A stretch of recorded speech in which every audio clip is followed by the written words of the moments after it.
ಮಧುರಾತಿ ಮಧುರಾ ಬಾಪದಾದ ಹೇಳುತ್ತಿದ್ದಾರೆ. ನೀವು ಆತ್ಮಗಳು, ಪಾವನ ದಿವ್ಯ ರೂಪಗಳು. ಪರಮಧಾಮದಿಂದ ಭೂಮಿಗೆ ಬಂದಿರಾ ನಾಟಕಕ್ಕೆ, ಪಾತ್ರಭಿನಯಕ್ಕೆ ಬಂದಾತ್ಮ ಸ್ವರೂಪಗಳು.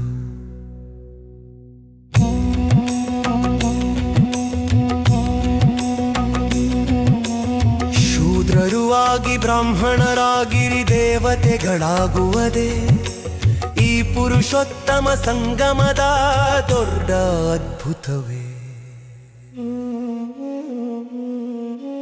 ಭಕ್ತಿಯಲ್ಲಿ ಗುರುಗಳ ಶಾಪ ಎಂಬುದರ ಭಯ ತಿರುಗಾಡುತ್ತಿತ್ತು. ಜ್ಞಾನದಲ್ಲಿ ಬಂದಾಗ ಗೊತ್ತಾಯಿತು ಶಾಪ ಯಾರು ಕೊಡಲಾರರು.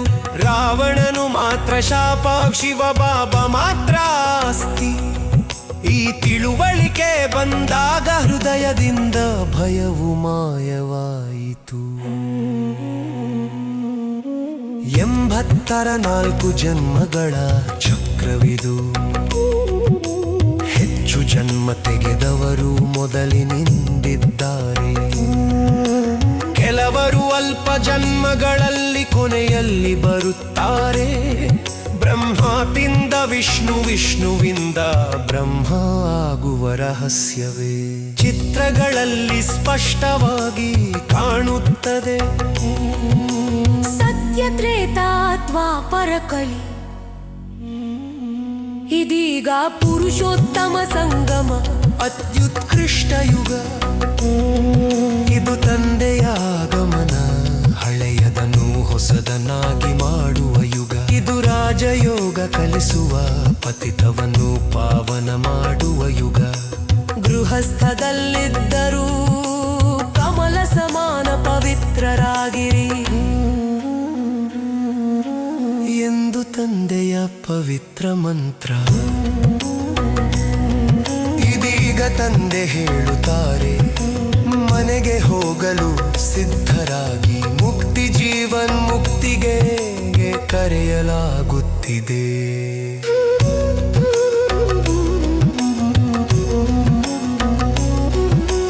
ಕೋಟಿಯಲ್ಲಿ ಕೆಲವರು, ಕೆಲವರಲ್ಲಿ ಕೆಲವರು ಸ್ಕಾಲರ್ಶಿಪ್ ಪಡೆಯುವ ಭಾಗ್ಯಶಾಲಿಗಳು.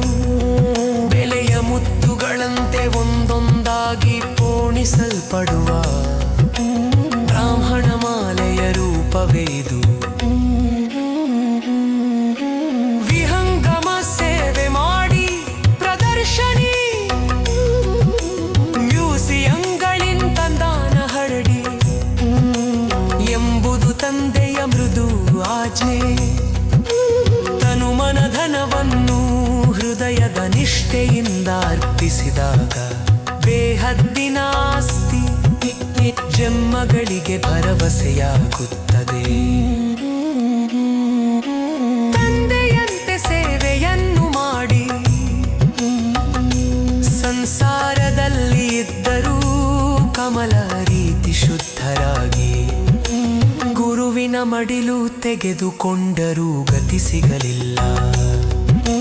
ಸದ್ಗುರು ಯಾರು ಎಂಬುದನ್ನೇ ಮನುಷ್ಯರು ಮರೆತರು. ಸದ್ಗುರು ಒಬ್ಬನೇ, ನಿರಾಕಾರ ಶಿವಬಾಬಾ. ಅವರೇ ಜೀವನ ಬಂಧನದಿಂದ ಬಿಡಿಸಿ ಜೀವನ್ಮುಕ್ತಿಗೆ ಕರೆದೊಯ್ಯುವರು. ಜ್ಞಾನ ಕಲಶ ಹಿಡಿದು ಬಾಯಾರಿದ ಆತ್ಮಗಳಿಗೆ ನೀರಾವರಿ ನೀಡಿ ಪರಮಾತ್ಮನ ಪರಿಚಯದ ಒಂದು ಹನಿ ಸಾಕು. ಅವರು ತೃಪ್ತ ಆತ್ಮರಾಗುವರು.